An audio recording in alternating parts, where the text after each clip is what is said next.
രണ്ടാഴ്ച മുൻപ് നമ്മൾ ചെയ്ത WDC ഒരുവിധം സെറ്റായിട്ടുണ്ട്. ആവശ്യമുള്ളവർ കമൻറ്റ് ചെയ്താൽ നമ്മൾ അയച്ചു കൊടുക്കുന്നതാണ്.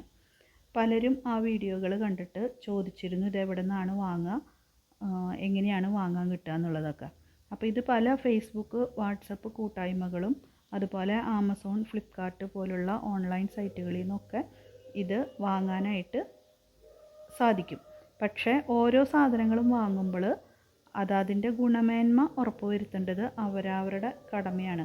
നമ്മൾ ചെടികളുടെ കാര്യത്തിൽ പ്രത്യേകിച്ചും ഓരോ വീഡിയോസും അല്ലെങ്കിൽ മറ്റുള്ളവർ പറയുന്നത് കേട്ടിട്ടൊക്കെ നമ്മൾ വാങ്ങാൻ നിൽക്കാതെ നമ്മുടെ സ്വയം അനുഭവങ്ങളിൽ നിന്ന് അല്ലെങ്കിൽ നമ്മൾ സ്വയം ഒന്ന് ചിന്തിച്ചിട്ട് വാങ്ങിയാൽ നമുക്ക് നല്ല സാധനങ്ങൾ കണ്ടുപിടിക്കാനായിട്ട് നമുക്ക് തന്നെ സാധിക്കും. നമുക്ക് പരിചയമുള്ള നമുക്കറിയാവുന്ന ആൾക്കാരുടെ കയ്യിൽ നിന്ന് നമ്മൾ സാധനങ്ങൾ വാങ്ങാനായിട്ട് ശ്രദ്ധിക്കുക.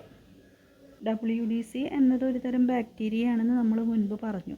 അപ്പോൾ അത് ശരിയായ രീതിയിൽ വളർത്തിയെടുത്ത് ശരിയായ രീതിയിൽ സൂക്ഷിച്ചിട്ടില്ലെങ്കിൽ അതിലേക്ക് മറ്റ് ബാക്ടീരിയകളായിട്ട് സമ്പർക്കം വരെ അല്ലെങ്കിൽ ചൂട് കൂടുക അങ്ങനത്തെയൊക്കെ വന്നു കഴിഞ്ഞാൽ നമ്മൾ ഉദ്ദേശിച്ച ഫലം ആ ബാക്ടീരിയയ്ക്ക് ലഭിക്കാതെ വരും. അപ്പോൾ ശരിയായ രീതിയിൽ വളർത്തിയെടുത്ത് ശരിയായ രീതിയിൽ സൂക്ഷിച്ചിട്ടുള്ള ബ്രാൻഡുകളിൽ നിന്നോ അല്ലെങ്കിൽ അങ്ങനത്തെ ആൾക്കാരുടെ കയ്യിൽ നിന്നോ ഇത്തരം സാധനങ്ങൾ വാങ്ങി ഉപയോഗിക്കാനായിട്ട് നമ്മൾ പ്രത്യേകം ശ്രദ്ധിക്കണം. ഇല്ലെങ്കിൽ ഗുണത്തേക്കാളേറെ അത് ദോഷമായിരിക്കും ചെയ്യുക.